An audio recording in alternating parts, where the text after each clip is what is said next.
দর্শক বেশিরভাগই হচ্ছে আসলে ইরান যুদ্ধের খবর, কারণ শুধু তো যুদ্ধ নয়, যুদ্ধের সাথে অর্থনীতির বিশাল একটি বিষয় এটার সাথে জড়িত থাকে। এবং আমরা মধ্যপ্রাচ্য থেকে যেহেতু তেল নিয়ে থাকি, তাই আসলে আমাদের উদ্বেগের জায়গাটি একটু বেশি।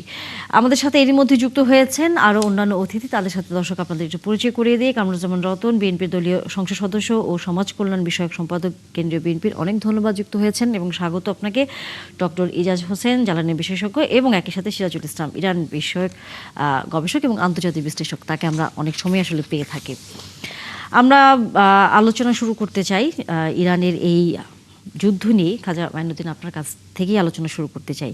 যুদ্ধ আপনার কাছে কি মনে হয় দীর্ঘায়িত হবেই, সেটি আসলে কি এখন বলাই যায়? প্রথমত ডোনাল্ড ট্রাম্প যখন আক্রমণ করেন, কার্যত ডোনাল্ড ট্রাম্প বেনামিন নেতানিয়াহু, ইসরায়েলের যে প্রধানমন্ত্রী, যুদ্ধবাজ প্রধানমন্ত্রী, তাকে অনুসরণ করেছিলেন।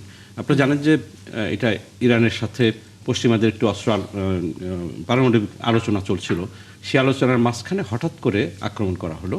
উদ্দেশ্য ছিল ইরানের শীর্ষ ধর্মীয় নেতা এবং অন্যান্য মিলিটারি নেতাদেরকে মেরে ফেলা, এবং সেটা মোটামুটি মারতে পেরেছে।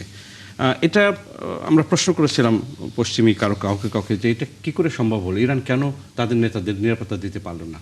এটা আমাদের বুঝতে হবে যে ইরানের নেতৃত্ব পলায়ন পর না, তারা যে পালিয়ে থাকবে, সুতরাং তাদের সুপ্রিম লিডারকে ডিফেন্ড করার জন্য গর্তে লুকিয়ে থাকার মতো অ্যাপ্রোচ তাদের ছিল না, সেজন্য এটা সম্ভব হয়েছে। তো ওইটা ভেনিজুয়েলার প্রেসিডেন্ট নিকোলাস মাদুরোকে যখন তুলে নিয়ে আসলো আমেরিকা ট্রাম্প, ওই সাফল্যের পরে ট্রাম্প মনে করছে যে ইরানেও একটা সিমিলার সাফল্য সে দ্রুত অর্জন করতে পারবে।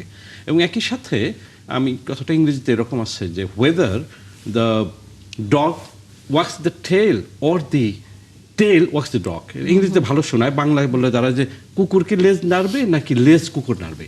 এক্ষেত্রে লেজই কুকুর নেড়ে ফেলেছে, বিপদটা ওইখানে হয়েছে আমেরিকার জন্য। আমেরিকা স্ট্র্যাটেজিক্যালি মিলিটারি বিবেচনায় কোনটা ভালো যুদ্ধ হতে পারতো, কোনটা তার জন্য স্ট্র্যাটেজি হতে পারতো, সেটা বিবেচনা করেনি। আমেরিকান মিলিটারি বিশেষজ্ঞরাই বলেছেন যে ট্রাম্পের কোনো স্ট্র্যাটেজি ছিল না, এখানে তার ট্যাকটিক্স ছিল। কিছু মানুষের ট্যাকটিক্সে মানুষ ব্যাটল, ছোট ছোট যুদ্ধ জয়লাভ করতে পারে, কিন্তু স্ট্র্যাটেজি না থাকলে লং টার্ম যুদ্ধে জয় করা যায় না। এবং ট্রাম্প যেটা আরেকটা বুঝতে পারে না বা বোঝার চেষ্টাও করে নাই, সেটা হচ্ছে ট্রাম্প বেসিক্যালি ইরান একটি রাষ্ট্র, একটি সরকারকে আক্রমণ করেছে, বিষয়টি ওরকম না। ইরান ভেনিজুয়েলা না, ইরান একটা প্রায় 3000 বছরের সিভিলাইজেশন, বেসিক্যালি সিভিলাইজেশনকে আক্রমণ করেছে। সিভিলাইজেশনকে চট করে ধ্বংস করা যায় না।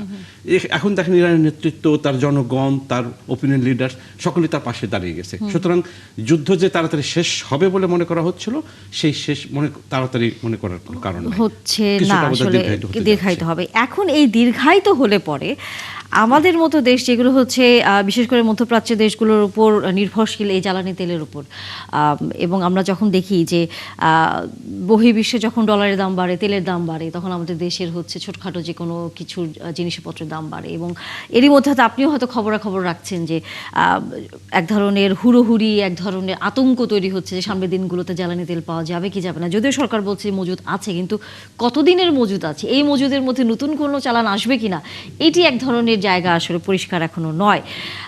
ডক্টর ইজাজ হোসেন, আপনার কাছে একটু আসতে চাই, আপনার মন্তব্যটাই দিয়ে আসলে আলোচনা শুরু করতে চাই। সেটি হচ্ছে এই হামলা, প্রথমত স্বাভাবিকভাবে একটু প্রশ্ন যে এই হামলাটাও আপনি কেমন করে দেখছেন দীর্ঘায়িত হলে পরে আমাদের মতো দেশে যে সংকটটি নিয়ে আসলে এখনই আলোচনা শুরু হয়েছে যে জ্বালানির কি হবে, সেটি আসলে আশঙ্কার মধ্যে পড়তে যাচ্ছে কিনা? আমরা আপনার কথা শুনতে পাচ্ছি না। ও সরি, শুনতে পাচ্ছেন না? জি জি, এখন পাচ্ছেন? জি, আচ্ছা ঠিক আছে, থ্যাংক ইউ, বিকজ আমার তো মাইক অন আছে। আচ্ছা, ইরানের সাথে যখনই যুদ্ধের প্রশ্ন আসে, তখনই আমরা ওই হরমুজ প্রণালীর কথাটা উঠিয়ে নিয়ে আসি সবসময়, কারণ এইটা ওদের মোটামুটি কন্ট্রোলে। হ্যাঁ, এটা মোটামুটি ওনাদের কন্ট্রোলে, এবং এই থ্রেটটা ওরা অনেক সবসময় দিয়ে এসেছে, এবং ওখানে মাঝে মাঝে ওনারা ইরান আক্রমণও করেছে। তো এটা অ্যাকচুয়ালি আমি জানি না যে ইসরায়েল এবং আমেরিকা কতখানি আমলে নিয়েছে অ্যাটাক করার আগে যে এখানে কি হতে পারে। হ্যাঁ, তো দেখা যাচ্ছে একটা সিরিয়াস সিচুয়েশন তারা ডেভেলপ করতে পেরেছে, যে অনেকগুলা জাহাজ এখন আটকে আছে, বাট আমরা শুনেছি আজকে কিছু জাহাজ আসতে পেরেছে। অনেক কিছু হওয়ার পরে ইরান একটা বার্তা দিয়েছে যে আমরা সব দেশের জাহাজকে এখানে আক্রমণ করব না, তো ওইটাতে এখন কথা হচ্ছে যে আমি কতখানি শিওর হতে পারবো, কারণ এখানে আমাদের যে মূল্যবান কার্গো আছে, তারপরে নাবিকদের জীবনের নিশ্চয়তার ব্যাপার আছে।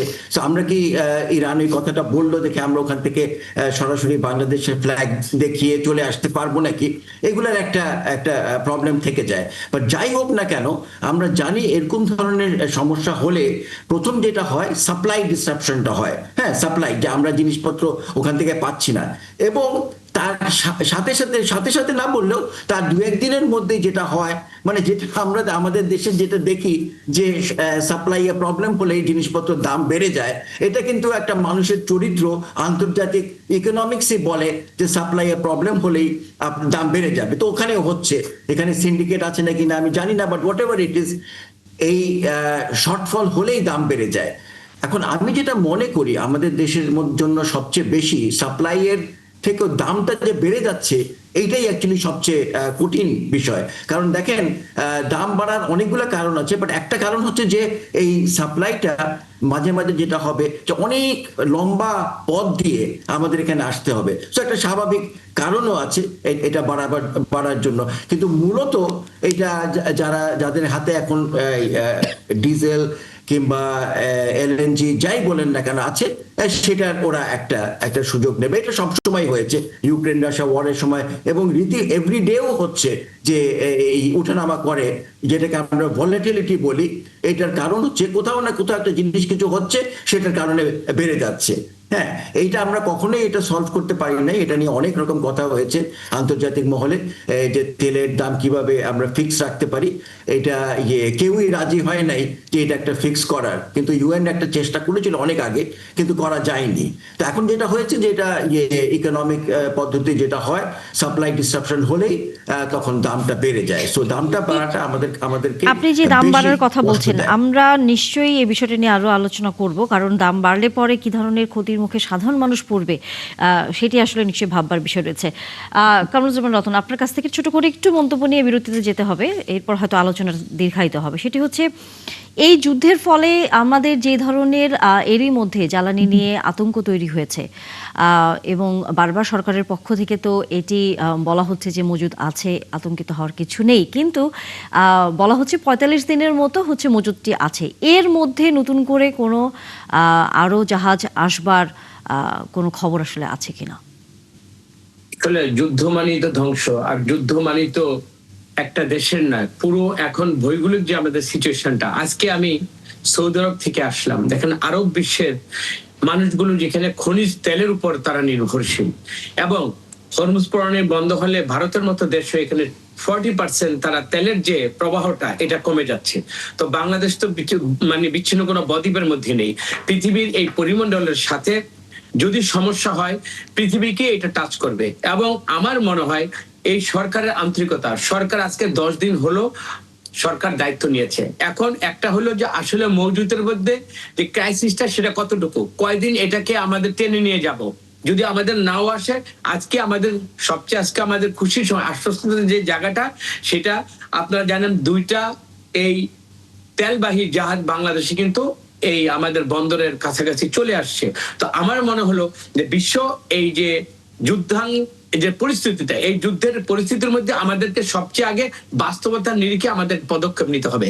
আমরা মনে করি যে আতঙ্কিত করে, জনগণকে আতঙ্কিত করে, বা এই যে আমাদের পেট্রোল পাম্প গুলোতে যেভাবে কৃত্রিম ভাবে হোক, এবং যারা শুনেন আমরা যারা গাড়ি চালাই, ঠিক আছে, আপনি 2 লিটার নিয়ে আপনি একটা হুন্ডা চালাবেন, 10 লিটার নিয়ে আমরা গাড়ি চালাবো, যেহেতু সরকার একটা সংরক্ষণের একটা কথা কি আমাকে পরিমিত হতে বলেছে, কারণ যুদ্ধ এটা বন্ধের যে অবস্থাটা এটা আমাদের বাংলাদেশের হাতে নেই। আমরা মনে করি বাংলাদেশের প্রতিটা মানুষকে বাস্তবতা বুঝতে হবে, এবং সরকার যে আন্তরিকতা এবং সরকারের যে মজুদ যে অবস্থাটা, এটা আপনি নিজে বলেছেন 45 দিনের মধ্যে এখানে অবস্থা আছে। এবং আপনার সংবাদের মাধ্যমে আমরা জেনেছি 12টা এলপিজি এবং এলএনজি নিয়ে কিন্তু অলরেডি কিন্তু আমাদের তেলবাহী জাহাজগুলো বাংলাদেশের দিকে অলরেডি কাছাকাছি চলে আসছে। কিন্তু তো আমার কিন্তু মনে হয়- আসছে হয়তো জাহাজ, আমরা হয়তো সেটি ভালো খবর হলেও বাংলাদেশের যে প্রেক্ষাপট, এর আগে ডক্টর ইজাজ হোসেন যে কথাটা বলছিলেন যে মানুষ মজুত করা শুরু করে, এই যে যাতে মজুতটি না হয়, এই জিনিসটি পুরোপুরি সুষম বন্টন করা যায়, সেটি নিয়ে নিশ্চয়ই হচ্ছে সরকারের পক্ষ থেকে এখন থেকে একটু ভাবনার সেটা প্রথম জায়গা হলো থাকবে। আমার আমরা সেটি শুনবো, তবে মানসিকভাবে বিরতির আমি পর এই নাগরিকের আলোচনা আসলে দায়িত্ব চলবে, থেকে একটু আমি দীর্ঘায়িত বলবো, হবে।